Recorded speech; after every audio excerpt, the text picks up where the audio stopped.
two. Good afternoon, everyone. Welcome back to the channel.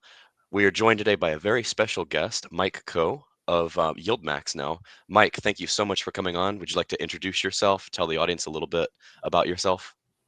Sure. Thanks, first of all, very much for having me. I appreciate the opportunity. I joined YieldMax about a month ago now, I think, if my memory serves. I could be off by a week this way or that. I've been doing some traveling as well, and that tends to get me a little bit turned around. I've been acquainted with some of the YieldMax team, if not friends with them, because we have common backgrounds. So, for example, Scott Snyder, who runs trading, he's a former SIBO guy. He and I were in a very similar line of work because I was a floor-based options trader on the PHLX, the Amex, and the New York Mercantile Exchange in prior years. I've also, worked on upstairs on the sell side and the buy side at a hedge fund. So I've done some fundamental analysis work in the single stock space, and I've done some sell side, block market making, things like that, and worked a little bit in financial technology as well. So, fintech. Yeah. So nice. That's kind of my background. Yeah, I've seen you on CNBC several times, and when I was researching you, I saw you had a ton of options experience, and I think that's really great. So me and my audience, we do a lot of options trading ourselves, so we'll definitely pick your brain on YieldMax's strategies and things like that. In terms of, so you're like the strategist now for YieldMax, right? That is actually my official title. I'm the YieldMax strategist. So within the Title Financial Group, folks will probably be aware that that probably represents between 19 and 20 billion in assets under management and just over 50 options trading ETFs. Some of those are single stock, which a lot of people are familiar with. Some are diversified. Some have a bullish tilt. Some have a bearish tilt, sort of a little something for everybody. But the overarching theme is that all of those strategies are intended to try to harvest some yield from the options market and then distribute that back to the investors. Great.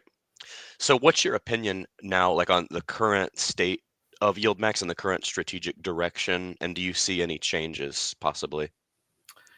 Well, I mean, it continues to grow. I mean, one thing I think people should consider is that, it's early days for options ETFs. So I got into the options trading business in the mid-late 1990s, and ETFs were not really huge at that time. They were also early days, and those were mostly just passive, straight index tracking structures like SPY and the Qs, diamonds, for example.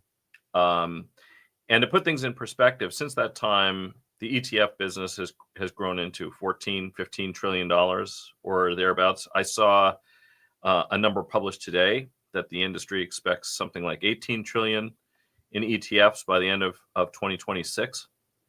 And when you think about it, over that same period of time, the options market has experienced a compound annual volume growth rate of just under 16% or so. And of the ETFs that are currently available, I'm going to keep the numbers round so somebody can almost certainly look this up and have a more precise number than I've got. But let's just call it $150 billion of the ETF market is in options related strategies. And I think what that tells us is that the options portion of the ETF assets under management is going to grow at a very high rate. So I think it's early days still for the industry. Right. Now, so the first question we're going to take from the audience comes from Discord.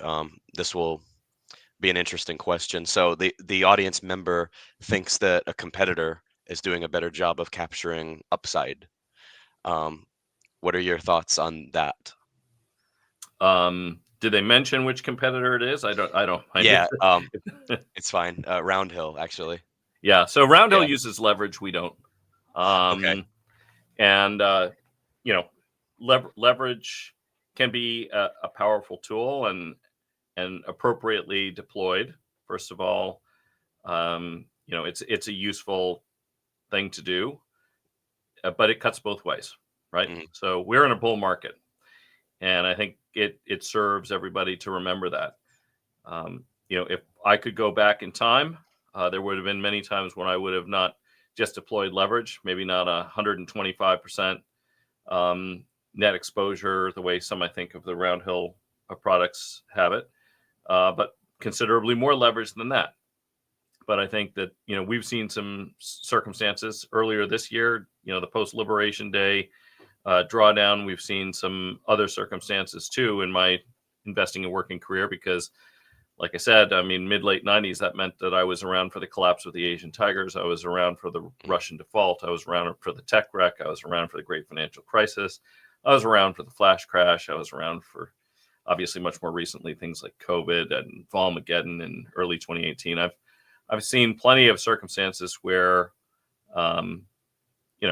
it could have been a little bit more painful to deploy leverage. And one quick point I would make is that if a strategy deploys leverage rather than the individual investor, that's essentially, I would say it's taking some of that flexibility away from investors. Investors can also decide to use a little bit of leverage themselves if they choose how they decide to structure their investments.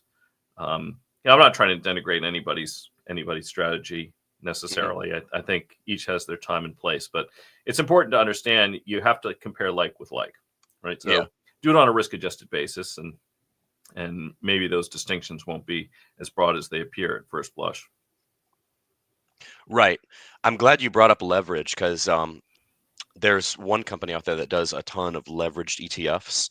And when I was in New York, I heard talk about a new product that YieldMax might launch. I think it was called LevMax. Do you have any thoughts on that as far as leverage goes? Yeah. So the misfortune, of course, is that unfortunately I can only talk about things where there is a filed prospectus. Yeah. Such as this is, there are plenty of things I'd love to talk about. There are only things that I'm permitted to talk about. Right. So unfortunately, if there's not something out in the public domain, but I will tell you this, Mike Venuto and Jay are, these are entrepreneurial and creative thinkers who are always looking to see really two things. There are a lot of interesting strategies that could be deployed. Some have significant operational complexity. Others have regulatory complexity, meaning that the ability to launch even the ETFs that we have now with the option strategies that they're currently deploying, the ability to do that's relatively recent, right? So there have been changes along the way. 18F4 had a lot to do with some of the funds that we have now, and one of the reasons why we might not have seen them 10 years ago. So there's a lot of things that we could do, and there's a lot of things that are interesting from an investment point of view. You have to meld that, I think, with investor demand, right? And investor demand in turn is going to become a little bit of a function of what you do, which is, educating and, discussing these strategies with those that invest in them. So I have seen strategies come out that I thought were really interesting and compelling, and there doesn't seem to be much of an appetite from investors for them. So you kind of have to have both. And then, of course, there's also, will the market absorb it? Some of the bigger single name ones, it's not that there aren't single stocks where strategies like that might not be interesting or compelling, but you're probably not going to see a YieldMax ETF simply because the market in that issue is not quite deep enough, liquid enough to absorb the kind of capital that we don't. Not every fund we launch is going to have as much capital as some of the larger ones do. But in general, we have to always anticipate that that's a possibility and look for markets that are able to absorb it if it does grow to that size. Right. So if you're not able to answer this, fine. But for what I understand with LevMax is that it's going to be like, as far as the strategy, like a 30-day where they have like possibly up to maybe 2 or 3x the upside, but the downside, something to do with how one side is capped. And one side, yeah. So, let's just talk a little bit more theoretically, if we like, about what can be done with options that would make things like this possible. Yeah. Right. So, there are different strategies one can deploy that can mitigate the associated downside risk. Now, for an ETF, I think this is important. ETFs trade like a stock, right? So if you are operating in a customer portfolio margin account and you're able to trade options and you in any capacity, right? So almost to the degree that, say, a dealer can. So you have access to considerable margin. You can be long or short options, and that the entire portfolio is essentially going to be margined on a risk basis, right? So that's effectively how it works on the dealer side. And it's very similar in a customer portfolio margin context. Well, I mean, as you imagine, you could, do things like call spread risk reversals where you have a little bit of a buffer before you're net long the equity. And in this way, let's say for the sake of argument that I put 2 of those on any given equity. So this is a really simple example of a structure you could deploy that's going to give you some leverage to the upside and between now and some expiration date, mitigate the downside exposure. So it would have to be a pretty high implied volatility name to pull off the types of strikes I'm going to suggest. But let's say it was 10% out of the money put, at the money, 10% out of the money call, 2x the notional of the, of the fund or the account, however you want to refer to it. Mm-hmm. And if the underlying asset fell 20% in this instance at expiration, you would have a 10% loss. You're short the 10% put. Let's assume we put the whole structure on at 0 cost. If it was 2x levered, you would have a 20% drop, which would be equivalent to the equity. On the other hand, if it had a 10% increase in value or more, then you're going to have double the participation up to that cap, right? Okay. So you can, one way I like to describe option strategies that have a look towards an expiration day payoff. And I distinguish expiration day payoffs from structures that are not sort of set and forget.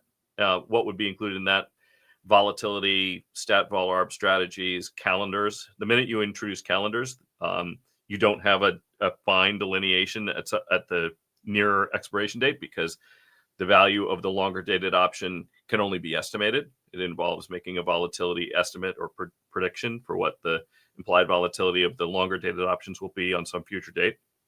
But there's a lot of things you can do, and the way I like to describe it is, you're squeezing the balloon. Where do I want to see better returns? Where am I willing to take more risk? And also, how does the options market view the likelihood of different events? I was looking at a histogram of returns for some very different underlying assets over the weekend, including the S&P, McDonald's, Microsoft, Strategy, formerly known as MicroStrategy. Yeah. And if you look at these distributions, their characteristics are so very different. And sometimes if there's a difference between the distribution of an asset over time and what the options market expects, then you get a better sense of how you want that balloon to be squeezed. You can say, okay, well, it seems like events in this sort of return area are more likely than the market expects, and in this area a little bit less likely. So maybe I want to be short the less likely and long the more likely. So there's plenty of opportunities there. I realize that's a very general response, and I always would much rather be able to say, hey, you should buy this, sell that. Here's what's coming, and wait for October 1st. We've got a really exciting announcement, and here's what it is. Well, unfortunately, we have to wait until October 1st for whatever that announcement is. But I can tell you that what I've previously referred to as the skunk works is always contemplating different strategies. And as investor education improves, so people understand these things better, then I think the appetite for them will too. I'm often surprised why strategies like ULTY, for example, might have less than a single name fund would have, because, from my seat, it intuitively makes sense that would attract more assets than some. But the thing is, some individual stocks, they just have a following. Nvidia has a following. And Absolutely. Strategy has a following, and people want exposure to Strategy. They want exposure to Nvidia. They want exposure to Reddit. And if they do, there are funds available for them to do that. But there's a lot of people who are probably more interested in the overarching investment philosophy. And for them, I think probably more diversified funds would make sense. But, it's like anything else. We can think what we want, but Yep. investors will actually show us what they're interested in by what they decide to buy and what they decide to sell. Absolutely. I'm glad you mentioned ULTY too, because I think one of the drawbacks with ULTY, well, everyone loves the fact that it's gone to weekly, and it has stabilized a lot more in terms of like the NAV. I know when people say NAV erosion, that's kind of a, not a totally accurate phrase to describe the phenomenon that might be happening. But when ULTY started, it was in the $20 a share range, and it's down like I think below 6 now. It's Um, $5 and change, I think. yeah, I can check right now. yeah, I don't know whether there's a mechanism by which I'm even able to share screens or anything like that you with can, you. you Oh, can, really? Oh, yeah, that's slick. yeah, I mean, the important thing that people have to understand for this in all funds, not YieldMax funds, not title funds, not anybody's funds, or any stock, is that you should be looking at things on a total return basis, right? So, right, how if I invested $1 today, how much do I have a month, 6 months, a year from now, net of the residual value of my investment and all of the distributions I've received between now and then? hmm And I happen to be doing this work for somebody else just earlier today, who was curious to see what ULTY's performance was, say, relative to the S&P, so to yep, something like SPY. And let's just say you wanted to look at it since the beginning of the year, right? So I can take a look. I can actually pull this up if you want me to. I can even in share a fact, screen. yep, hmm So let me see if, since I'm not as familiar with this, I'll quickly figure out how to do that. This says the little plus sign down here at the bottom, presumably, yeah, that has what looks like a screen. So share hmm screen. And if you want, I also have it. I think this is what you're talking about, S&P versus ULTY right here. yeah, well, Yeah, I can do that, but what it might be even easier yeah, is if I am able. yeah. 1 year, Okay, it's let's it's see. beating it. What do you hmm look? Do you see my screen at this point? Am I actually sharing it? Have I? Yes, here it is. Okay, so let's just do this. Let's just go back to. Let's just look at the year to date. Okay, Uh-huh. so we'll look at arguably the most famous, the most broadly held ETF right now, hmm SPY. Right.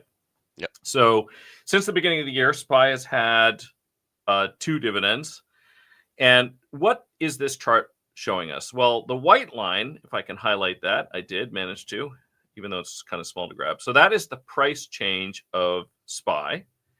And the orange line is I'm going to see if I can get that. There we are. And the orange line, which I just highlighted now, represents the total return. So you can see that the orange line is slightly higher than the white one. Why is that? Well, that's because you have to account for the dividends. SPY paid 2 of them since the beginning of the year. Well, let's now look at ULTY. Before I do this, let's pay a little bit of attention. So the price change is up 12.6%. Had you reinvested your dividends, your total return's about 13.3%, right? hmm Had you just invested your money at the risk-free rate, now it's making a presumption. We're using 4%. Then you'd be up about 13.2%. That's your total return. Well, if we do the same with ULTY, we're going to get very different numbers due to the distributions. So the Right. price change since the beginning of the year is down 37.4%. Well, that doesn't seem that good. But then take a look at how you would have done if you had reinvested your dividends. That's 16.8%. Yep. So that's, 330, 340 basis points better than the S&P. Yeah. And it's not just 300 plus basis points better than the S&P. It's 300 plus basis points better than the S&P, where the investor had the option of whether they were going to redeploy that cash or use it for other purposes. hmm If you own SPY, you've got only one choice. You need to withdraw funds from your account. You must sell shares, right? So that is, I think, one important point. The other point is, and I think you mentioned this, but if you didn't, there has been a slight change. ULTY's options strategy flexibility has improved. They had to refile basically to permit the managers to use more aggressive hedging strategies and things like this. And of course, there's a demand. People said, well, if a distribution is good, 2 distributions is better, and more frequent appears to be something that investors care a lot about. So that began in March. So we can say, okay, well, how have things gone since the beginning of March then, right? Mm-hmm. So since the beginning of March, the total return for ULTY is a little over 21%. Had you reinvested rather than in the security, just in, in risk-free rate, then you're at about 14.5%. And we can compare that now again. So I'll just put SPY back in, same period. So now you're dealing with 11.76. Yep. Well, that's considerable underperformance, right? So ULTY outperformed the S&P on a total return basis, so net of those distributions, and that's what you were looking at. All those blue dots on this chart. I'll just bring it back for ULTY really quickly. All these blue dots here, those were distributions. So every week there's a distribution coming out, and if you pull a distribution out of the assets, that's going to reduce, how much is left in, unless you reinvest it or you reinvest a portion of it, right? Mm-hmm. But the total return suggests that even if you had not reinvested all of your dividends, you could have, had a drip program for a portion of them, right, and had a stable net asset value for your holdings in that fund, and still had a nice distribution left over. So, the greater the distribution, my thinking on this is that the greater the distributions to shareholders, the more of that determination is left in their hands rather than that of the manager. And this is kind of an unusual circumstance. I mean, in the hedge fund business, I used to work at a hedge fund many years ago. The notion that you would distribute to the investors was, it was kind of absurd. I mean, you never wanted to distribute assets. You wanted to accumulate more of them. yeah. So I always find it a little bit interesting when investors say, why are you giving me some of my money back? And many asset managers would probably say, yeah, why indeed? I'm supposed to be asking you for more of it. Yeah.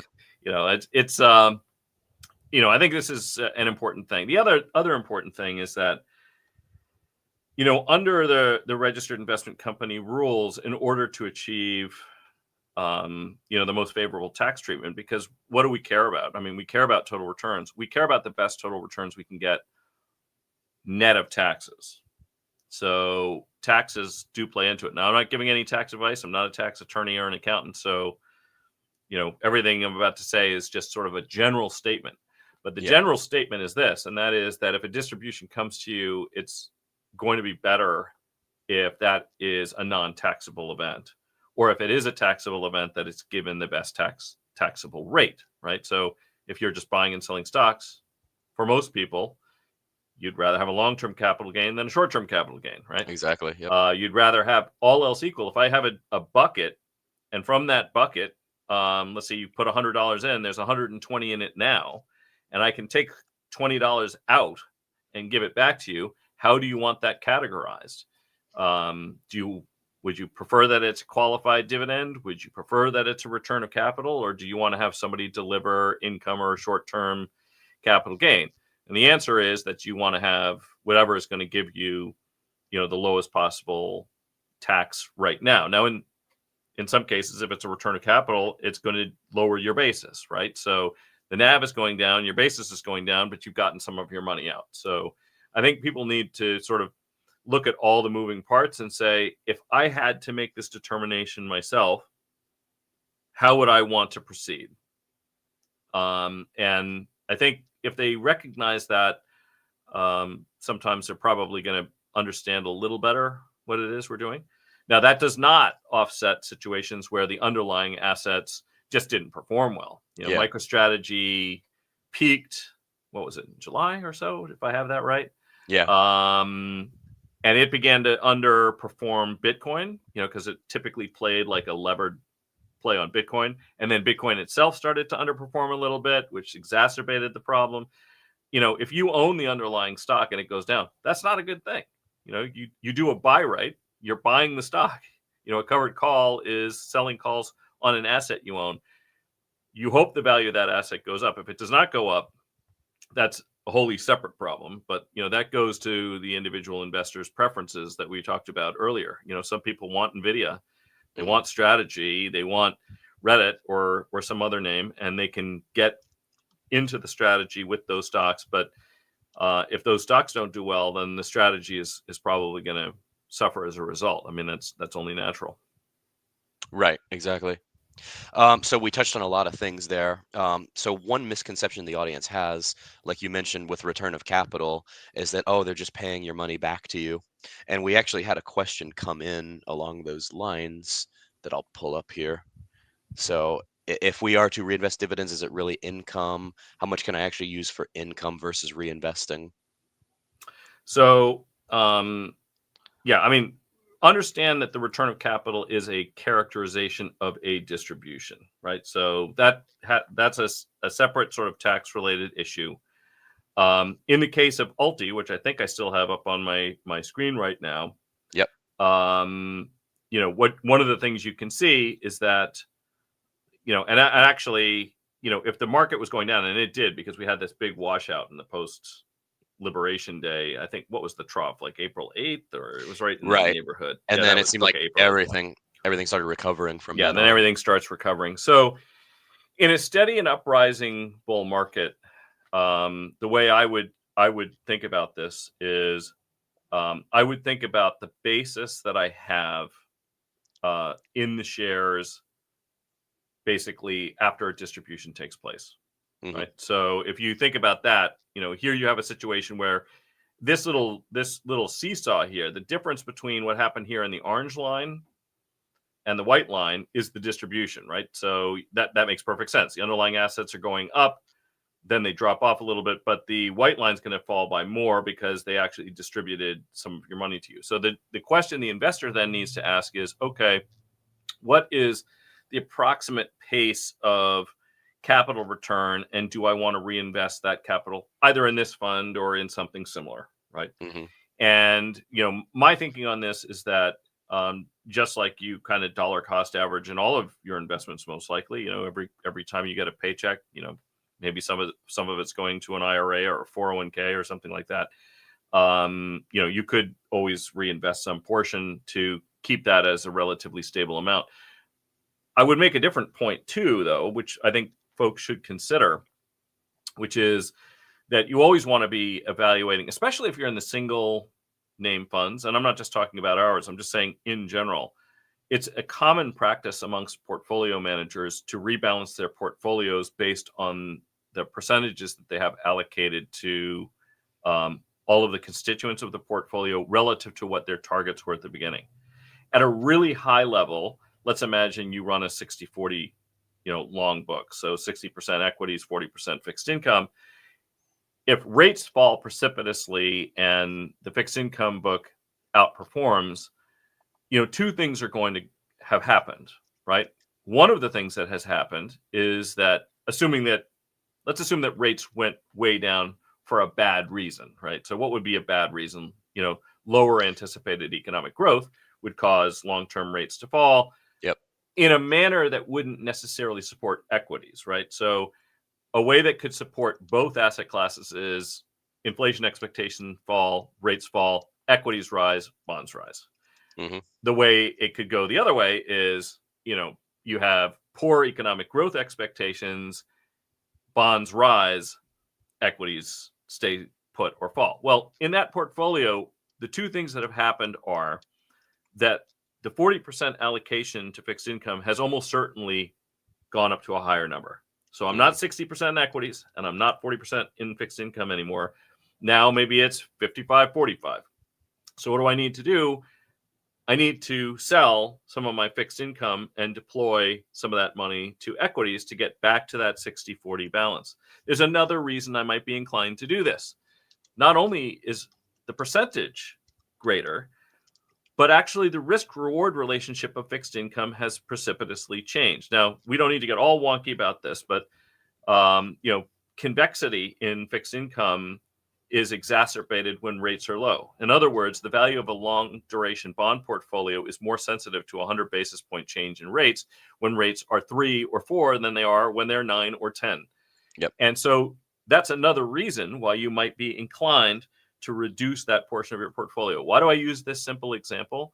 Because if you have a host of these strategies, ULTY is a diversified one, but if you have ones that are single names, when these things get out of whack, there are 2 considerations, 3 really, that an investor might be inclined to make when they get a distribution. What am I going to do with this distribution, and why am I going to do it?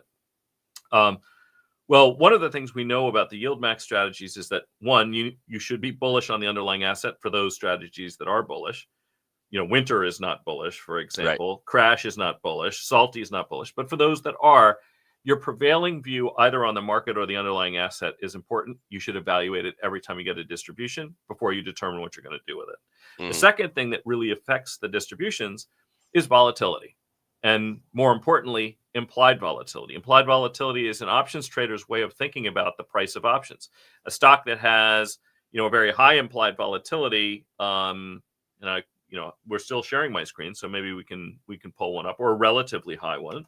We'll just choose Netflix. Netflix is a reasonably high, for a really big stock. It's a reasonably high volatility. To fold one screen out of the way because I'm actually obstructing my own view here. And so, we'll take a look. And actually, I was looking at 1-year implieds for Netflix, but I'll just go 3 months for now. And the reason I'm doing this, by the way, is not because we're selling 3-month options. The reason I'm doing this is because otherwise you're going to be looking at this wild zigzaggy line. And it's just really hard to keep track of it. Yep. So, but this should be pretty easy to follow now. So if we go back to late March, early April, implied volatility in Netflix was very high. It was 55%. What does 55% translate to? That means that the standard deviation for the returns for that equity over the next year is about 55%. So 68-ish% of the time, probability would suggest that the stock is going to be within a boundary of down 55% and up 55%. That is a huge range. It is a particularly huge range for a stock as large as Netflix is. But take a look at where we are now, right? So we're in a very different regime. Volatility now is in the 30s, right? So that means that the price of options relative to the stock price, all else equal, in this case, I'm looking at 3-month options, is about 40% lower than it was. Does that mean it's a bad idea to have a buy right in Netflix? No, it doesn't. Does it mean, though, that the amount of yield or income you can generate from selling options on it is going to go down? It does mean that. Yep. You can increase that if you do other tricky stuff like deploy leverage. I mean, I could lever this thing 1.4 to 1, and suddenly it's kind of look a little bit like it was before. But the thing is that really like for like? No, because I've now introduced more leverage. I'm taking more risk. So my risk-adjusted returns have not improved, even if the returns themselves look like they're staying the same. So, by the way, I was kind of interested in looking at Netflix because this was the article that I had mentioned right before we went live that I had written. I wrote about a buy right in Netflix. And for your viewers, something that didn't make it into the article that is probably getting resolved right now was that Netflix, what's the thing that matters? They've got 300 million subscribers. They're looking for 400 million by the end of the decade. And that does not include China. Well, if someone says, oh, that doesn't include China, what a huge market that must be. Except they don't operate in China. They do not operate in China. They do not operate in Russia. They do not operate in Crimea. They do not operate in North Korea. And they do not operate in Syria. And you should not think about this as like a total addressable market situation. Why is that? Well, because they can't operate in those places, either because they're prevented from doing so by regulations, that happen in Europe. So those are imposed by our government, or regulations imposed by governments abroad, like China and North Korea. North Korea is not known for allowing Western media companies access to their markets. So it's important. It's important consideration. Yeah. um, No, I think that's very valid. Since you mentioned articles, I know we were also talking offline about a Bloomberg article. Did you happen to see that at all? Or yeah, I heard about it. yeah, I didn't happen to read that one. There've been a number of articles about the space, but yeah. you know, I understand the gist of it. Hmm. Um, Go ahead. Well, there was, yeah, it's funny because like we were talking about how it's like what you say and then what actually makes it into the article can end up being two different things. But there was a certain chart in that article that it really goes along with the core theme of what we're talking about. And I just want to get your thoughts on that. I covered it in a prior video, so I'm going to Mm-hmm. just take over the screen share real Yeah, quick please. and then because it was actually really good. I've got to use the video because the article's behind Oops. a That was paywall, it. unfortunately. Oh So yeah. let's see here. So It this was on was. Bloomberg. 'Cause I have access to Bloomberg. So if Oh it's yeah, something, yeah. You know what? That's right. You're using a Bloomberg terminal. Mhm. Yeah. Um, But but anyway, I'll look at your screen first, and I'm going to blow this okay. up so I get a good look at it. There we are. Okay. Yeah, Hmm. yeah, go for it. So let me do this here. So the chart they used, it was a really interesting chart. The point they were trying to make is, Misty versus MSTR or strategy. Hmm. Um, like basically they were saying how you would have more money by just investing in the underlying over the long term, and they go from basically the start or the inception of Misty all the way to present day. Hmm. Yeah. Well, so this is there's a couple of things that are wrong with that. Hmm. I would say, first of all, we're dealing with a different strategy. You will get different results if you buy an equity than if you buy a bond on that same company, right? So that won't be the same. But actually, and I didn't know I was going to be pulling this up today, but I actually have an interesting chart as a quick response to that. Well, I was Um, gonna say real quick, like my face in the corner kind of sums it all up when I was like, "What did they publish here?" yeah. Right? Yeah. So But go ahead. Yeah. yeah. So how? Um, Actually, are you able to pull my screen back up again? Yes, right here. Now, I would actually put this into slide mode if I could. So You I'm can. look. Yeah. Well, the problem with me doing that is I Oh. never know which. I have 8 screens, and whenever I Oh, run PowerPoint, nice. it'll just throw the slideshow on something else, and then I'm going to have to go hunt for it. So I apologize that folks have to look at. Let's see if I can bump that up a little bit. Hmm. There we are. So this is not meant to be a slideshow. This is That's fine. actually not a YieldMax product. This is just about covered calls in general, because I've heard this criticism about covered calls. Right. Oh, you're better off just buying the equity. Oh, Yeah. really? Uh, no, that is, you cannot make that statement unequivocally. And in fact, not only can you not, this is an example of a covered call on MicroStrategy, now Strategy, Awesome. from the beginning of the year. Yeah. Okay, so what are we looking at here? The orange line in this case is MicroStrategy's price change over time. MicroStrategy does not have any distributions. The blue line is a buy right on MicroStrategy that also does not have distributions, right? So the important thing to remember about YieldMax is that YieldMax, as a part of what we do, is provide distributions. But you can't make a generalization about buy rights or covered calls, because what you can see very clearly in this chart is that the buy right, in this case, had less volatility, it had lower drawdowns, and higher total returns than Strategy did since the beginning of the year. What was the example that I used here? I think Strategy was $300 ish. I'm going by memory. Hmm. But we can probably, oh, no, I normalized this to $100. So we Okay. can't look at this to see the prices. So this is, imagine you put $100 into one strategy versus 100 into the other. Yeah. I believe Strategy was about $300 at the beginning of the year. The call that I imagined was the January 2026 regular way 360 call. How did I pick that? I was just like 20% out of the money. So let's just say that you were hoping to get 1.5% of capital appreciation out of the stock per month. Works out to give or take 20%. Whatever that call is, just sell it. That's the returns through the end of last week. So would you have been better off buying the stock? No, clearly Interesting. not. Now, the thing is, would this work for somebody who was looking to collect yield? Well, also no. Why not? Because it's a long dated call. It's moving your way, but the call option was a year out, right?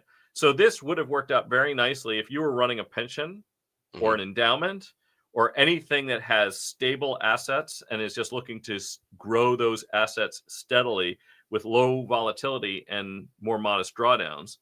Um, Interesting. So there's a use case for pensions and endowments using these funds. There is, there's an important point, and it was actually made by, and I don't know whether he's still there, but I've spoken at the SIBO Risk Management Conference a couple of times. And at one of the conferences that I attended and spoke at a few years ago, they had a couple guys from the University of Chicago endowment there.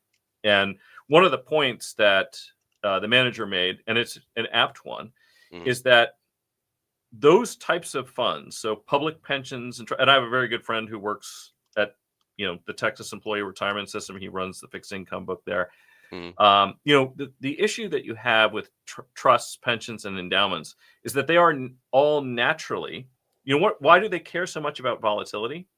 So much more. If they're going to hold an asset for a long time, why are they so concerned about volatility in the nearer term? And the reason is that they are all inherently short convexity themselves.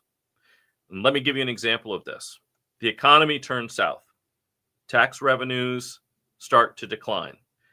And maybe the state decides to, if we're dealing with a state, maybe they decide, we're going to offer early retirement to some employees, right? What happens when they do that? The contributions to the trust decline and the withdrawals from the trust increase. If this corresponds to a time when asset prices are depressed, that means that they now have to sell more of the underlying assets of the trust to satisfy the demands of their beneficiaries when asset prices are low. Like you're short gamma in a stock. What happens when you're short gamma? The price declines, you have to sell more stock. If you're short gamma and the stock goes up, you have to buy more stock. You're left chasing. So they're short convexity. The same thing would be true for an endowment. Why? Because when the economy turns south, do you think that people who are at the university are better able to afford their tuition or less able? Do the people who contribute to the university feel flush and want to contribute more? Are they more likely to have alligator arms when they start asking for donations because the value of their equity portfolio has just declined by 40%? So, when you think about what they want to have in their portfolio, would they rather, even if MicroStrategy in this example had performed exactly the same as the buy right, would it have been a more favorable asset for them? Well, no, because if they had to liquidate it at some point along the way, they probably would have had to liquidate on that drawdown period. Hmm. And they'd have been far better off with the blue line than the orange one. So, yeah, I mean, look, I also write articles. Yeah. And I've also written books. I wrote a Hmm. book about options trading. I And saw that. I want to read it, actually. Yeah. there are a lot of things that when it was done, I thought, oh, I forgot to say this, or I forgot to say that. Or worse yet, the editor actually didn't know that there was an error in my formula on page 27 or something like that. One of the exponents, if Let's you get write the that book, down. Wiley didn't catch it. There's Yeah. an exponent that's wrong in the put formula early in the book. A plus should be a minus. And Ah. a very eagle-eyed reader caught that right away. The book had been out for like 3 months, and somebody said, I tried to put this into my spreadsheet and it didn't work. Hmm. And I looked, Mark That Duffner, my happens. co-author, and I looked at it and we're like, oh no. Hmm. And That we haven't done happens a a second lot. edition, but Like even on videos and lives, like people listen close. Like there's something I'll forget that I said it, and then it comes back up, and I'm like, dang, I did say that, didn't I? Yeah. yeah, I mean, I'm sure I'll say a host of stupid things just during your live stream. I apologize in advance for that, but I'm sure there's plenty of things that'll come out of my mouth that I regret. But the short version of this is that, and I'm not trying to denigrate the person who wrote that article or anything, but the fact is that if you're simply saying you're better off buying equity than doing some options overwriting against it, can you find examples where that's true? Can you find examples where that's true and you have a consistent divestment or distribution schedule? Because what they should be doing is saying, okay, well, if I was taking distributions out of the equity at a comparable rate, what would those returns have looked like? It becomes a complex problem and probably more work than the reporter was interested in doing. But it's a generalization that doesn't really hold up to much scrutiny. I do feel like this, though, to that point, it is easier to find examples of that than examples of these high yield funds outperforming the underlyings. Well, I mean, you're taking money out constantly. There's not, True. I Yeah. mean, at a high level, that's the first thing. The Yeah. second thing is that, this year's been interesting. I think we highlighted the fact that we were looking at Netflix that implied volatility has fallen. The Hmm. lower implied volatility gets, the lower the yields will be. Right. And, that will change the characteristic. On the other hand, if you get to a point where the bull market is somewhat exhausted, then, you're going to find that there is a potential tailwind that could come from strategies like this. If you're collecting a little bit of premium and you're in a more, sideways trending market, there are certainly those that look, there's always those. There's always people who are saying, oh, the valuation is pretty crazy here. How could you buy stocks and selling some upside to generate a little bit of extra premium or income? If that's the case, you're making probably sounds like it makes a lot of sense. I don't know when the bull market ends. I have never known when the bull market would end. I've seen many that I knew would end. They Yeah. didn't end when I thought they would. I mean, Yeah. in the late 90s, during the tech bubble, there was nobody in the business who said, oh, this makes sense. Pets.com makes good sense. We all looked at it and said, this makes no sense. But, Mhm. you can't you can't fight the market, unfortunately. It's just not going to It's work. funny, mentioning the dot-com boom. One kind of random fact that I've noticed when I've researched, I believe strategy has actually been around like way longer than most of us realize. Yeah, well, of course, Yeah. he was in the technology space, and has been operating for a long time. And people who go back in time will find that Michael Saylor and strategy have not been immune to controversy in their operating history, and well before. Hmm. Not only well before he got involved in Bitcoin, but well before Bitcoin was even existed, Yeah. before Satoshi. Strategy has been around for quite a while, and he's an ambitious and creative and entrepreneurial guy, Hmm. and not everything he's done was well viewed. Let's put it Yeah. this way, by whether it was by regulators or others. Hmm. I was not involved with it. We actively traded 150 to 200 stocks when we were doing stat vol arb in the 90s and early aughts, before I started trading natural gas options and crude and stuff like that. So I wasn't really aware of what he was doing. It just wasn't inside of my purview, inside of my remit. But Yeah. I'm sure it was interesting for those that were making markets on those options. Oh, absolutely. I don't think we asked you much about like your experience trading options and stuff like that. So you've had a lot of experience. Could you just talk a little bit at a high level about some of that? Sure. Yeah. Well, as I mentioned, I started trading options on the floor of the Philadelphia Stock Exchange. Yeah.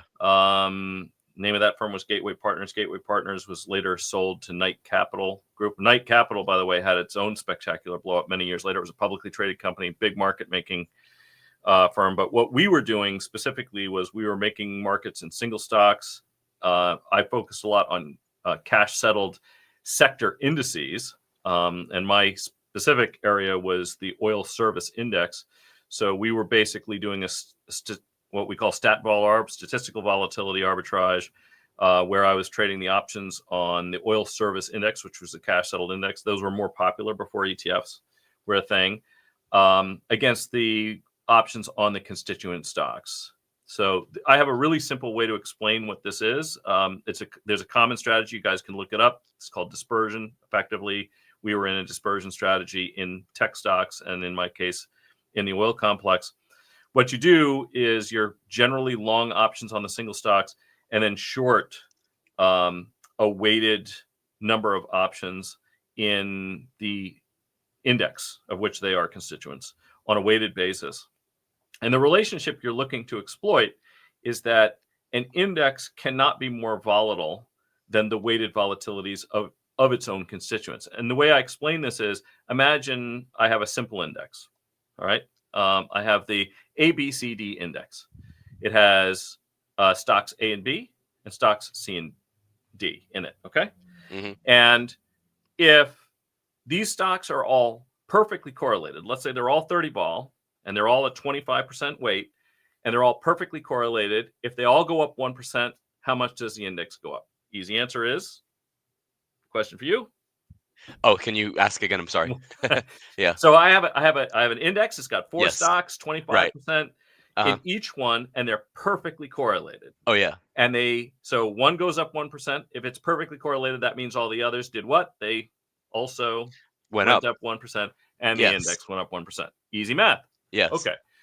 Well, if A and B are perfectly correlated and C and D are perfectly anti-correlated, if A goes up 1%, what happened? B went up 1. Yeah. And C and D C and both went down 1%. Went down 1. Right. What happened to the index? So the index is flat.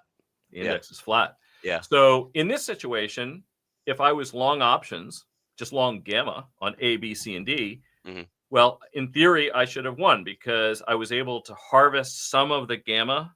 In other words, on the stocks that went up, I got longer deltas. I sold stock. In the ones that went down, I got shorter deltas. I bought stock. And in the index, I'm flat. So I just the options premium I'm short on the index side is mine to keep. And I'm harvesting continuously by hedging my gamma day to day on the constituent stocks. Now, the reason this was a good trade in the late 90s and early aughts was because that relationship, one, I don't think it was very well understood. Now, of course, we were doing it on much bigger indices like the NASDAQ and the S&P. But I think, number one, it wasn't very well understood. And there also was a much more material time and place advantage for options traders in those days. Some stocks were singly listed, and we were making markets in those things. So that was certainly a potential advantage. And so we did a lot of that. That trade is still very popular. It's called the dispersion strategy. And actually, there's really two sides because you could be long all of these single stock options and short index, or you could be long index and short all of these single stock options. But the way it's typically employed in the vol arb space is to be long single stock, short index. And we call that long dispersion. The idea being that stocks are not correlated, that they disperse, that the returns disperse. That's where the name comes from. It's also a statistical concept. So that was my early background. I then, after Gateway got acquired by Knight, I ended up going to work for a firm called Bluefin Trading. Bluefin Trading still exists.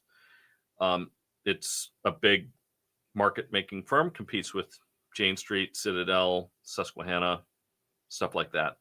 And that's when I started trading, got a seat, leased seats. We leased a couple seats on the New York Mercantile Exchange and started trading options on gas, natural gas futures, the Henry Hub natural gas futures, and crude, WTI, and the products. So did that.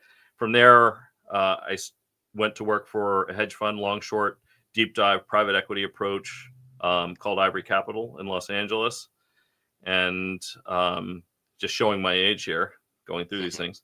After that, went to Cantor Fitzgerald. Cantor Fitzgerald was mostly what's called an interdealer broker on the option side, which means that and it was not just options, it was derivatives, equity and index derivatives. So what I mean is that probably the bulk of the interdealer business at that time wasn't even listed options. It was things like variance swaps. So I was focusing on, when we talk about the institutional side, that's not interbank and interdealer. That's the Jane Streets and Bluefins of the world and all that. The institutional side is bank v hedge fund, mutual fund, those guys, right? So that's the traditional institutional buy side. So that could be anything from what we call the real money accounts, Wellington, Putnam, Fidelity, and the insurance companies, to, fast money accounts. SAC, as it was previously known, now Point72, my former employer, names like that would trade options. And so my job there was essentially to make price. So an institutional dealer. So when they wanted to buy something, I had to figure out where I was willing to sell it with the bank's own capital, and then manage that book. And at its peak, probably had 150 single stocks in the book, plus some ETFs and stuff like that. Wow. Yeah. What years did you work for Cantor Fitzgerald? 2006 to 2012. Oh, okay, so you weren't there and I was a customer of Cantor Fitzgerald. If you're asking about September 11th, yeah. I knew the guys that ran the desk back then. Oh, wow. The Wow. interdealer business. Yeah. So the two guys that ran it, Mhm. I was actually at their offices 2 weeks to the day. Wow. Before September 11th. So Wow. late August, I was at their office because I worked at that time at 111 Greenwich, which is World Trade Center was my subway stop. Yeah. Yeah. So I was up there. The two guys, there was a 4-man team that ran the group. 2 of them were in New York, and 2 of those 2, Keith Coleman and Joe Mayo. Rest in peace, guys. Wow. Yeah, I knew both those guys, and I was a customer of theirs. Wow. That's something. Yeah. Let's see. Okay, so this keeps coming up about, so I know NAV erosion, not the correct phrase, but there's a perception that YieldMax is paying more than it earns, which is causing the funds to drop. Can you speak to that? Well, that can be true if the underlying asset. Here's the simple way to think about it, right? So in a name like MicroStrategy, where the underlying asset is going to, I mean, you guys can kind of figure out where the distributions are and where it's a return of capital versus where it's going to be some of the premium you collected or appreciation. So the sources of a distribution basically could be interest on cash balances for the single stock names because we use synthetics. There will be interest earned on the treasuries that are held as a portion of that proxy, which is long call, short put, same strike, same expiration ish. There's a penny because we use flexes on the short put side. So there will be some interest income. There is in funds that actually hold the shares, which ULTY can. There may be periodic dividend distributions. There are capital gains that may be realized. And then there's the premium that comes from selling options. Now, if the amount of the distribution exceeds, the returns on the equity, then there's going to be some return of capital situation. But you could also have a situation where, let's say you do sell premium. Let's say a stock's trading 100. I sell out of the money calls and I collect, to keep the math easy, I collect 2%. And then I distribute 2%. And the stock also falls 5%. The NAV is going to fall 7. You actually outperform the equity by 2. And so you got a distribution and it's going to seem that way. So the way to keep track of this is, there's full transparency in the funds. So you always know what the funds hold and you can see what the distributions are and you can track the performance of the equity. I'm not trying to give people a lot of homework here. Right? That's the bad news, is that to really understand what's going on, from one moment to the next, you probably need to do that work. But I don't know that that's, the broad issue is it's difficult for the NAV of some of these strategies to rise materially because of the RIC rules, right? Because you have to distribute the options premium and interest and gains. But if it goes down, if the stock goes up, we're going to be handing off money for a bunch of different things. If the stock goes down, so that creates a cap. It creates a functional cap. That plus the strategy itself, right? You're selling an upside call on a stock. So there's only so much gains you can have. If I sell a 5% out of the money call, or let's call it 2, if we're doing weeklies, we'll say I sell a 2% out of the money call, and I collect, 1.5%, 2%, 3%, call it 3%. That means my max gain for this week to next is going to be 5%. That's a simple example, but I'm trying to do it for illustrative purposes. On the other hand, if the stock drops 10% and I still collected the call premium, well, the core asset has fallen and I'm going to hand over the call premium and now I'm going to sell more calls. Can I sell the previous strike that I did before? No, I cannot do that because it's not going to have any premium to it. Right. And I gave you the premium from the last one. So, this is going to have an effect on the returns over time. But, if you take a look at some of the assets that have not done as well, like strategy, you do get a benefit from this. If you get into a downtrend, you you don't want that. You always want the underlying asset to go up. But the good news is probably not losing quite as much. I think in Strategy's case, I mean, I can probably look it up, but there was actually some outperformance versus the underlier on a total return basis because of the premiums that people got. And again, don't forget that some return of capital characterized as such isn't a bad thing. So, for example, if I invest $100, I get $100 back out. All characterized as return of capital, and my basis is now zero. Again, it's a theoretical exercise. Probably not going to play out like that. Tax benefit. Yeah, and now I have, let's say, the NAV is now 30% of what I invested in. Well, what has happened over this period of time? Let's say that took place over a year. My total return's 30%. Not bad. Yep. And now I can just let that money ride. So I'm basically riding house money. Bearing in mind, you're going to have to pay whatever you sell it for. You're going to have to pay a long-term capital gain, assuming you held it that long. But that's the most favorable tax outcome that can possibly happen for the investor. That you put your money in, you get your money out, you don't have any tax, and then you have some little pool of capital that's sitting over there doing its thing, and you're only going to pay taxes on subsequent distributions, or if and as you decide to sell that share. Would I prefer that NAVs were, what's my ideal world? My ideal world is a situation where you could put money into an asset and the net asset value appreciates with inflation or some nominal rate of growth and then distributes everything else. Right. That would be great. Or at least I think it would be great. I don't know whether other people would think but to me, that seems like that's an appealing proposition, right? Oh, for sure. Yeah. The issue that you have is that the underlying assets are highly volatile. That's much more difficult to achieve.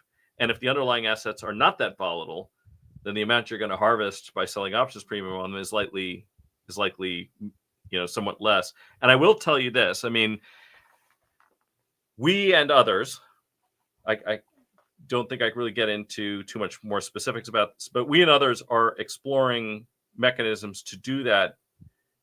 It is difficult at times to describe that in a manner that you still have to do filings and things like this and describe it for what it is and get everybody on sides and on board with this. That would include regulators and so on. And it's a little bit, that can be a bit complicated. And I don't blame these people. Everybody's trying to do their thing. And this is, new to many of them. I mean, let's be honest. I mean, it took ULTY has flexibility now that it didn't have a year ago. Right. And its performance, and this is, people are saying, oh, is this because of weeklies? It has nothing to do with weekly distributions. There are actually things, so.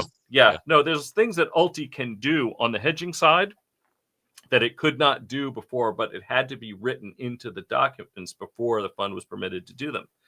And that change has taken place. So the weekly distributions, people said, oh, well, it looks like the total returns improve with the more frequent distributions. These are two separate things. Let's keep them in separate buckets. Sometimes more frequent distributions can be helpful. Sometimes they're not. I mean, this chart I was showing with the long-dated MicroStrategy buy right, if you never needed to take money out, could you invest in things in such a way that they would get optically a better return characteristic? And the short version is yes, sometimes it's real. The buy right example I provided is a real one. Sometimes they're not real. No offense to private equity, but I take a look at their return charts where it's just basically a slow and steady line where, each time they revalue, it's an up like this. Come on. I mean, it's ridiculous. Yeah. No, I definitely think there's like an educational, gap with a lot of YieldMax investors, just to be blunt. And it would be great if, like you're saying, investors would take the time to do research, but a lot of people don't. And I'm sure you have people have real time. Look, I get it. I get it. I mean, everybody's got other things to do. I mean, I've got 2 teenage kids and people have jobs. I mean, they cannot spend all of their time trying to understand the machinations of derivatives on derivatives. Right. But what concerns me is, because we mentioned margin briefly, I see people maxing out margin, then doubling down when the Ooh, funds drop, and then even doing home equity loans and things like that. no, this is not. I Yeah. don't like this idea. I do not Yeah. like this. Now, if you have, the thing is that a strategy like that could work, Hmm. and it could work only because things were going your way. If you're in ULTY, for example, which has a bullish tilt, and you had good returns, do not allow something that has worked to give you proof that you're a genius at investing, Right. right? Hmm. I have learned far more from the mistakes I've made as an options trader than because we all have this. It's a human characteristic of ours that when Yeah. things go well, we tend to pat ourselves on the back. It's an affirmation of sorts. I thought it was a good idea to buy Bitcoin when it was $100, and now It's look, like, yeah. you're a genius. It's Well, like, yeah. people should not do that. Leverage is, like I said, leverage is a double-edged sword. It has its time and its place, and it's necessary for most people when they're buying a home. It's Hmm. sometimes a necessary evil if someone's getting a college education. Is it a good idea to use home equity loans to buy securities? No, Hmm. I don't like this idea. Yeah. Yep. I mean, look, am I telling people, gee, I don't want you to buy our funds? I'm not saying that, but am I saying I want you to go off and borrow money against your house to do it? Absolutely not. Absolutely Right. not. Right. Let's see. This person asked, is there a reason why the fund's long calls are usually only set 2 months out? Are you not allowed to buy a leap a year out, or just don't want to for some reason? Yeah, I mean, one of the things that is an important consideration. Okay, so let's talk about a couple different moving parts here. Some of this Hmm. is a little option theory-ish, and some of it not. Yep. Okay, so call options relative to put options. So I'm assuming in the case of this question that this is related to the synthetics. Hmm. So again, just as a refresher for anybody who doesn't know, what is a synthetic? It's a proxy for long stock, or it could be a proxy for short stock too. Why would we use them? It has to do with the 40 Act rules and the RIC rules and concentration rules within these funds. So the 25-5-50 rule is the one that I would point to most often. But the simple version is that if I had $1 million and I bought $1 million worth of stock in a fund, and that was just going to be on this one, and then I sold calls against it, this would not be compliant with the concentration rules Hmm. for these registered investment companies, because you cannot hold, you can't actually hold more than 50% of the fund's total assets in constituents of the portfolio, all of which have more than 5%, right? So Hmm. you're not going to hold more than 25% in any one name, and you can't hold more than 50% in any group of names, each of which is more than 5%. Yeah. So that issue means that you need to find exposure to the underlying asset a different way. And the way that's done is with something that some will refer to in the futures world as a combo. We refer to it as a synthetic. Basically, what you're doing is you're buying a call and you're selling a put, generally of the same expiration and strike. And what that does is, because you're long the call, if it goes up above the strike, you will effectively own the stock at the strike at expiration. And if you're short the put, if it falls below the strike, the stock will be put to you at the strike. So effectively, you're long at the strike. And the difference between synthetic stock and the common is a couple things. One, the actually posting the money. When you buy stock, the cash has to be posted to pay for the shares, right? So if you're doing the synthetic, that has not taken place. You have not yet bought the shares. So that money hasn't changed hands. Now, even if you buy the stock on margin, you're essentially borrowing the money. So the cash must go. And Hmm. so consequently, the synthetic will always account for the cost of capital for this reason. So when you are looking in one of these single stock strategies and you see a big block of treasuries, that's essentially the cash available to purchase the shares as a portion of the synthetic. And that cash is earning interest. The risk-free rate of interest is 4%. then you're collecting the 4%. Now, what that tells you is that if the prevailing rate of short-term interest goes higher, then that means that the value of the synthetic must in the future also be higher. Why? Because the interest you expect to receive on the cash balance is higher. So when rates rise, the value of synthetic goes up relative to the common. If rates fall, the opposite happens. Mm-hmm. What is another thing? Well, if you own the stock and it pays a dividend, you get the dividend. If you own the synthetic, you don't. Holders of the shares prior to the ex-dividend date are entitled to the dividend. Anybody else is not. Mm-hmm. So what that tells you is that if the dividend of a stock rises, most of the stocks we're talking about here don't pay dividends. But if the dividend rises, then the value of the common rises relative to the synthetic. So that's kind of that seesaw. If you're thinking about how does one rise versus the other. Well, if you go very far out in time, you're taking on more of what we're calling carry cost risk. Changes in Mm-hmm. dividends and changes in rates now become a component of the strategy. In the short term, it's not really much of anything because, how much can rates change? 100 basis points? That would be a big change in 60 Yeah. days, Oh, right? Yeah. Mm-hmm. And it would only apply for 60 days. So you're dealing with it for 1/6 of a year if it's a 60-day change. So that risk, which for those who are keeping up at home, the Greek that we use to track that is called rho. So that risk is obviously going to be mitigated by shorter dated options. But that's not the only reason, right?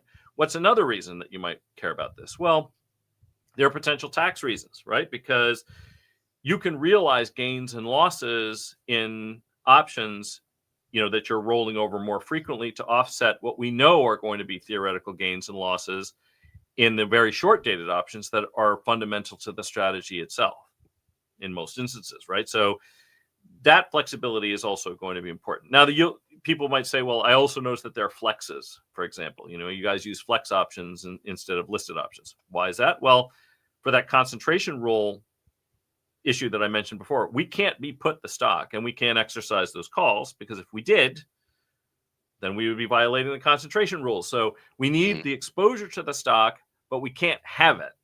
And we need to be able to have enough positions where we can try to look, we're trying to deliver the best total returns that we can net of taxes. So there's all of those considerations. There's rho risk, there's tax considerations.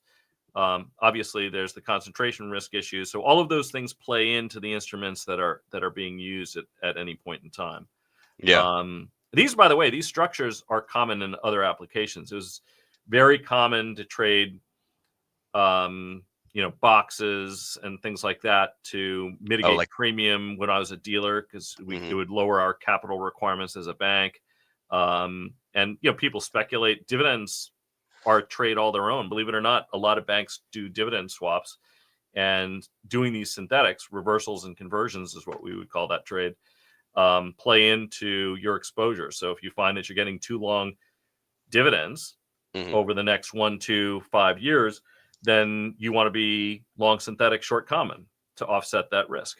Although I will tell you that as dealers try to be long stock on balance if they can be. It's a more flexible position, particularly when stocks become hard to borrow. Yeah. Which is another reason you don't want to get locked up. Because if a stock becomes hard to borrow, that also throws the rate equation out of whack. Right. Now, so comment or part 2 of what this person said. He said on your MSTY example, he's saying you only get the return if you never sell. Compared MSTR to return if you sold enough shares each month to equal MSTY dividend. He says you're on a path to 0. Well, that's an important point. So if you had bought Misty on the outset when they first got it and you've been taking all those distributions, I can't remember what the total returns have been. Oops.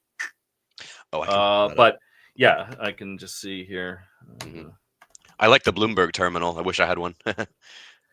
Yeah, the annoying thing about Bloomberg terminals, you can guess. I love them too. I've had one. I've used one since the late 90s. Okay. At the time, it was a terminal. It was a dedicated box that looked like an early Apple Mac.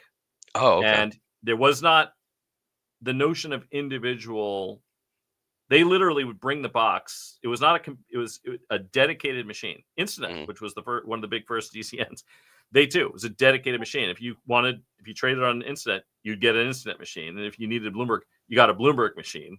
Mm-hmm. The big problem, of course, is now that they have Bloomberg anywhere, and these things are expensive. It's I kind of know. horrifying when I think about how much has been spent for me to have access to a Bloomberg terminal. They were I mean, I was 20,000 a year or so. It's more than that. Oh, it's gone up. Inflation. Yeah, I mean, Yeah. it's the lowest price you can pay Mm-hmm. is about $78.50 a quarter. Wow. Yeah. So, and I was paying that out of pocket actually before I joined YieldMax. Wow, it's worth it though, right? I mean, yeah, I mean, sometimes it feels like it when the bill comes. Yeah. It sometimes doesn't. But yeah. I mean, Yeah. look, part of the problem is that for me, where the Bloomberg terminal is concerned, is that I've had it for so long. It's an extension. I think of something and I want to see it, and I don't even have to think about the commands, and I do it and go. Right. I would say for investors who are saying, "Oh, I want that," and do I want to spend the money? Most of the information is available elsewhere, but you have to go get it. Right. And that's annoying. And you could do total return calculations yourself if you have Microsoft Excel, which is, or even Google Sheets. Yeah. But you still have to go get the data. So if you want access to all of the data and you haven't, this has an API. So I just write to it. I call data from Bloomberg into my Excel sheets. In fact, the page, the thing that you were looking at, that chart of the MicroStrategy buy right versus the underlying. Yeah, I have it up here. Yeah. So that's out of the API. So I call that into Excel, and then it writes these graphs. I create these graphs based on whatever it is that I'm trying to call, and that's where that comes from. So that's an Excel chart, but the data came from Bloomberg. And interesting. And because I know the syntax, it's easy for me to write to it because I'm not a computer programmer. But I played with this API long enough that I can use it. So that makes it that discourages me from going elsewhere, right? Because then I have to learn how to code to something else, and I'm not a coder. Old dog, new tricks. It's not an easy road. So what I was going to say is that, look, Misty's total return since inception are considerably greater than 100%, right? So you could say, well, I could have bought some asset and then just handed the money back. Well, maybe you could, maybe you couldn't. There is some extrinsic premium that you're collecting here. And you're not doing that if you just bought the shares and sold it. Now, if the shares rocket higher, as this chart illustrates, you would have been better off simply owning the stock in the early part of 2025 than doing the buy rate. By April, you'd have been better off in the buy rate. And by May, you'd have been better off if you had just owned the stock. And by June, you'd have been better off in the buy rate. And then in July, when it hit its all-time highs, you'd have been better off in the stock. And then by now, you're better off have been doing the buy rate. And that's total returns year to date. So it's, I will say that one of the challenges for YieldMax is that if you're constantly making distributions out and people do not reinvest them and do not get the benefit of rebounds in the underlying asset or redeploy them, because sometimes you might say, I'm not as jazzed about strategy, but I still like NVIDIA, or now I want to do Reddit or Hood. If somebody had, if you were looking at these things and said, I'd rather have, I think Hood might get added to the S&P.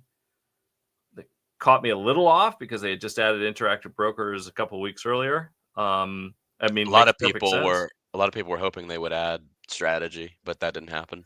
Well, that doesn't surprise me simply because, it's largely science. There is a little bit of art. Hood, it makes good sense. I was actually at the Hood Summit. I was moderating a panel there last week. They're doing some exciting stuff as well, I have to say. And that's going to be, I think, interesting in the new year. But if you had insights that in your own judgment was that they were going to be added to the S&P, you'd have much rather have been in Hui than, anything involving Moderna, right? Like disaster.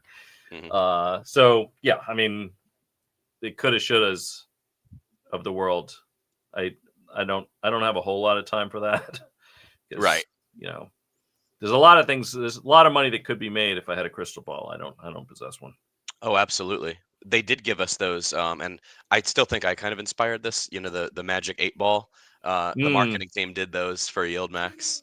Yeah, Yeah, I yeah. did. Admittedly, I didn't bring my Magic 8 Ball back from New York Ah, because I'm a carry-on guy, and I wasn't sure how they were going to view that at security. you might have heard my story. They held me up because I brought two of them back. Ah, see, Yeah. so I hmm don't regret leaving that one in the hotel room. Yeah. It was funny because the TSA officer was just mesmerized by them, like just basically staring at them, and he might have bought YieldMax though. That could prove to be great marketing.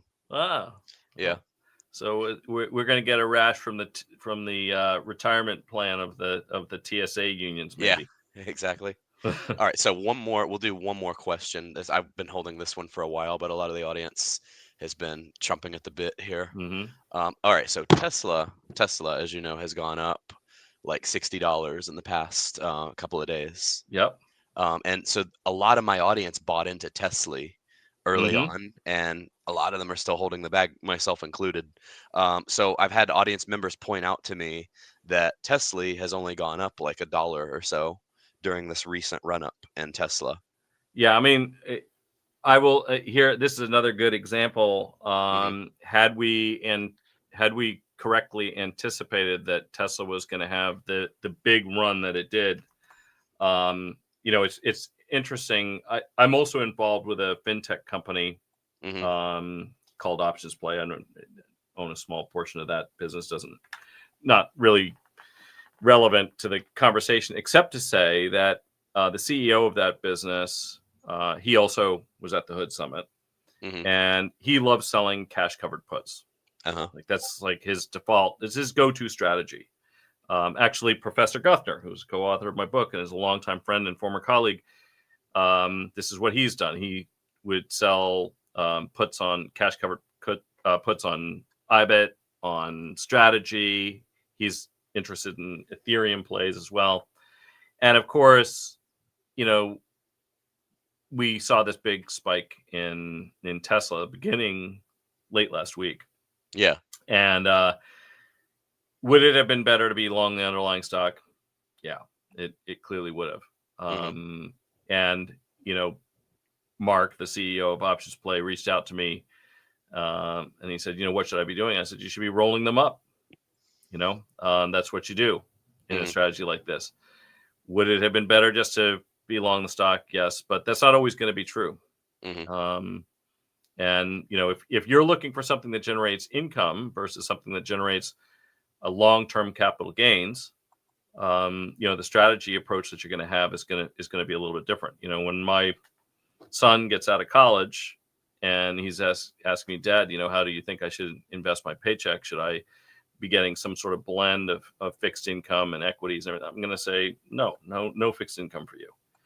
hmm You're going to take, if you only have a bunch of choices and one is aggressive long, which I think most people who filled out a retirement planning thing with their employer have probably seen.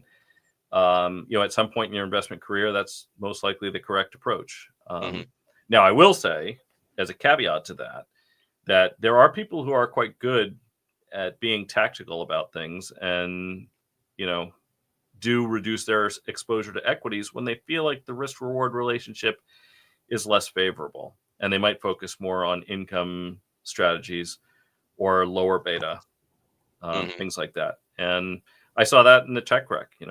My younger brother, we didn't work together, but I remember distinctly he sold all of his equities, including in his retirement accounts, in March of 2000.